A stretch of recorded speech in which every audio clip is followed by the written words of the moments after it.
This is Sports 2000, a formula that has established itself as a competitive one on both sides of the Atlantic in a few short years. The cars comparatively simple and therefore not too expensive to run. The competition, however, very hot indeed. The start at Donington, with Mike O'Brien going into the lead.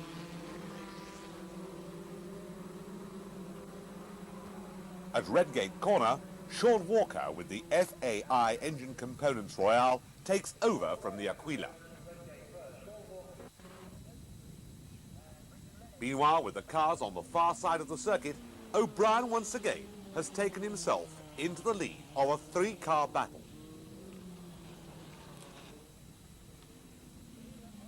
Through Coppice and down the straight under the bridge, it's still O'Brien, with Walker and James Thompson nose and tail. Into Park Hairpin, once again the Aquila holds sway, but the others are close behind.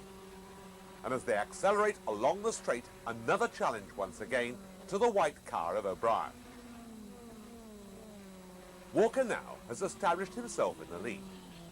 Time to look at the progress of this 25-year-old driver who moved up from the Dunlop Star of Tomorrow series, a short break when he was out of the country working, and back again through Formula Talbot into this sports car scene, which has provided a lot of competitive racing and a great deal of interest to spectators and sponsors alike.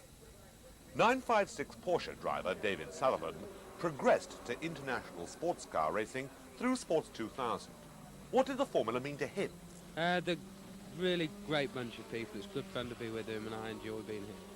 And having got involved in the course, you've gone on to bigger and better things, Porsche 956s. Is this stood you in good stead? Has that racing, that close competition helped, and the friendliness in it, have you been able to take that into World Endurance Championship? Well, most of the people that drive Porsche all speak German, so we have a language barrier to start off with, and trying to get to tell them what's wrong with the car becomes very awkward. And so, considering all the problems we've had this year in Porsche racing, I've thoroughly enjoyed it, and we've not gone too bad for the first season. By now, our race at Donington is seeing a tremendous fight developing for the lead, with still Sean Walker heading Richard Morgan, and right behind him the yellow car of the ex-hill climb champion James Thompson. After 2 years in single-seaters, when he was not at all happy, Thompson is able to show his skill in Sports 2000. That's true also of Morgan, an ex-clubman's champion, and Walker in the lead. Down towards Redgate, the Morgan March sprouts some wide wheels, but Thompson finds a way through on the inside. The pre-1980 class is a category on its own. Here number 20, Martin Chambers with the Lola. The leaders, however, with the more modern machinery, dominate the scene on both the international and the home front. Thompson now up into second place and hounding Walker. Cones fly as Will Hoy, number 27, gets between a couple of cars in his effort to make up time. While the brakes of 17, Steve Richard Chevron, lock up at Park. He loses a place to number 5. Throughout 1984, battle raged between Thompson number 1 and Sean Walker number 2, and Thompson here tries to close the gap on Walker. Out of McLean's, on the short straight that separates it from Coppice, it's still the red and white car of Walker holding off Thompson, who's closing all the time and trying to find an inside line through. He's going to have to wait, however. Sean is very determined. Dave Carrascus in number 45 has got nobody to dice with, so he dices with himself and goes off on the entrance to Coppice. Back on the track again, the Lola continues with the race. The battle between the leaders, seen here once more at Coppice, as they pass the BMW hospitality unit, is still as hot as ever it was. Nobody wants to give ground. Walker, with a bare 2 cars length, leads down once again towards the Honda stand and Park Hairpin. Out comes the FAI car with Thompson tucked in behind him, looking for a way through now, all the way down the pit straight. And he's made it next time round. Walker's not satisfied to be shut out for long, and tries to keep that gap at a reasonable distance to come back and attack once again on the Yorkshireman. It's not to be, however, and it's Thompson now very much in charge of the situation. 24 years old Otley driver heading the Londoner as they go past the pits once more. Meanwhile, Will Hoy is getting the better of his battle with Richard Speake and Evan Clements, and is now in a secure third place. I asked Evan why he had gone into Sports 2000. I enjoy Sports 2000 because there's a good social side, and I find the racing a bit cleaner than single seater. Ray Stover spins at Park, is narrowly missed by the two succeeding cars, but it's an ill wind that blows nobody any good, because upper place as a result of that comes Tony Westwood. The battle for the lead rages on. It's still Thompson, and now he has quite a respectable lead over Sean Walker. As Walker accelerates up the straight, into Park comes Westwood on the ragged edge, almost loses it, and loses his place certainly to Stover once more. Meanwhile, out at Coppice, James Thompson on sure swift progress towards the checkered flag on his last lap. Walker, way back now in second place, leaves the 24-year-old Yorkshireman to come into Park hairpin and pass the checkered flag to take the win at Donington.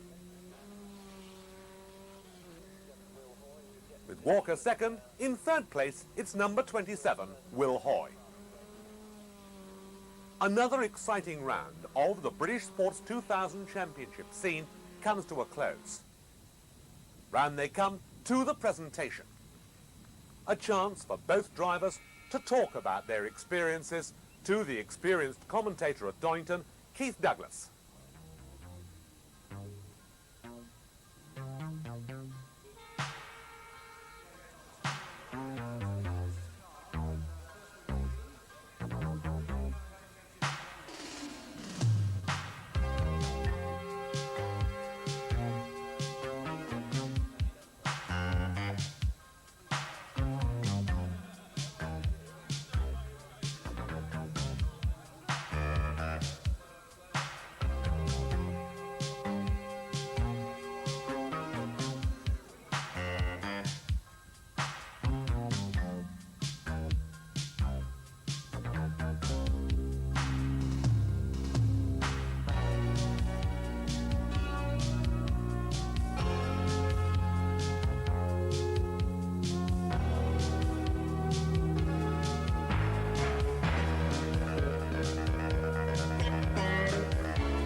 Silverstone, and the warming-up lap of the British Sports 2000 Championship race.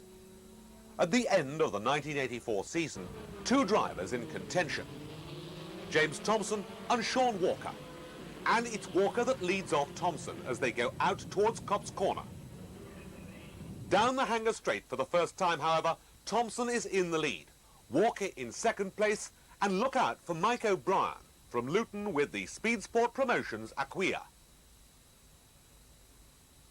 Into Stowe Corner, and Thompson there with a precarious lead. O'Brien there tucked up behind, and the rest of the field streamed through. A 10-lap race. 89 there is Tony Hilton with the Royale RP37.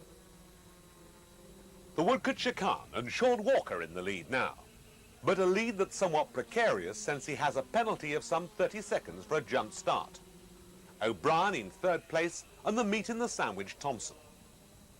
Morgan's March is well up too, and some fine battles going on further down the field with Martin Chambers at the present time holding off a hard-charging Anthony Llewellyn-Davis.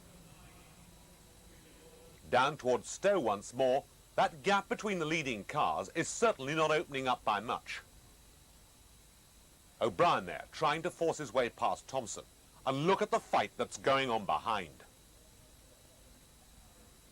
Into and out of Stowe, Sean Walker, Thompson, O'Brien and the rest of the field. At the back of the group, Bill Coombs, number 19.